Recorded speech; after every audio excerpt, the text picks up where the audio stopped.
ప్రైజ్లాడండి. ఈ దినం వాగ్దానం చూసుకుందాం రండి. యెషయా 45 అధ్యాయము 23 వచనం మనం చూసుకుందాం రండి.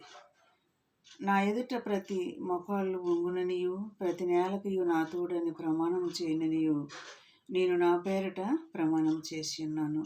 ప్రతి మొకాళ్ళు నా ఎదుట వంగుద్దని దేవుడు ఇక్కడ స్పష్టంగా చెప్తున్నాడు.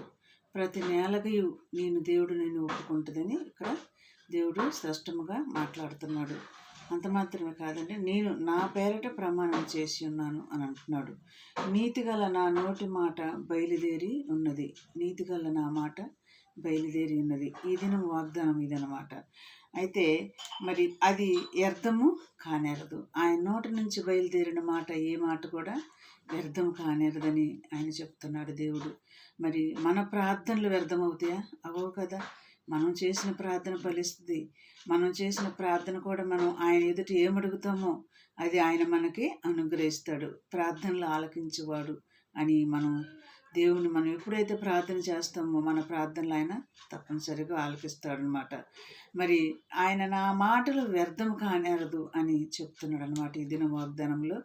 మరి ఆయన ఏది చేసినా కానీ ఆయన మనతో వాగ్దానం చేసిన మాట మాత్రం నెరవేర్చుతాడు. మరి ఈ దినము మరి మరి మరి దేవుని మాటలుగా మరి తీసుకొని ఇవి మరి ప్రతి ఒక్కరు కూడా మరి ఆయన ఎదుట ప్రార్థన చేయండి. ఆయన నోటి నుండి వచ్చిన ప్రతి మాట మన ఎదుట మన పట్ల, మన బిడ్డల పట్ల, మన కుటుంబాల పట్ల కూడా నెరవేరుద్ది. కాబట్టి మరి ప్రార్థన చేయండి. మరి దేవుని మాటలుగా మరి ఇవి మరి అందరికీ మరి అనేక మందికి కూడా మరి ఇలాంటి మాటలు కూడా షేర్ చేసుకొని ఒకరికొకరు మరి పురుకొలుపుకొని ఎంత దినములలో ఈ కడవరి దినములలో మరి దేవుడు రాకడికి సిద్ధపాటు కలిగి ఉండండి. మరి ఈ సమయంలో మరి చిన్న ప్రార్థన. స్తోత్రములు తండ్రి, పరలోకమందున్న మా తండ్రి యేసయ్య, మరి ఈ సమయంలో మరి నాయన నువ్వు ఇచ్చిన వాగ్దానాన్ని ప్రభా ప్రతి మొఖాలు నా ఎదుట వంగుద్దని చెప్తున్నా. ప్రతి నేలకు నేను దేవుడు నన్ను ఒప్పుకుంటానని చెప్తున్న దేవుడు అయ్యా.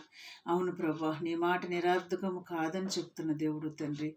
నీ మాట ప్రకారం మేము నడుచుకోవటానికి నీ కృప మాకు దయచేయమని, ఈ వాగ్దానం మా పట్ల నెరవేర్చమని నజరేయుడైన యేసుక్రీస్తు నామములో అడిగి వేడుకొంచున్నాము తండ్రి.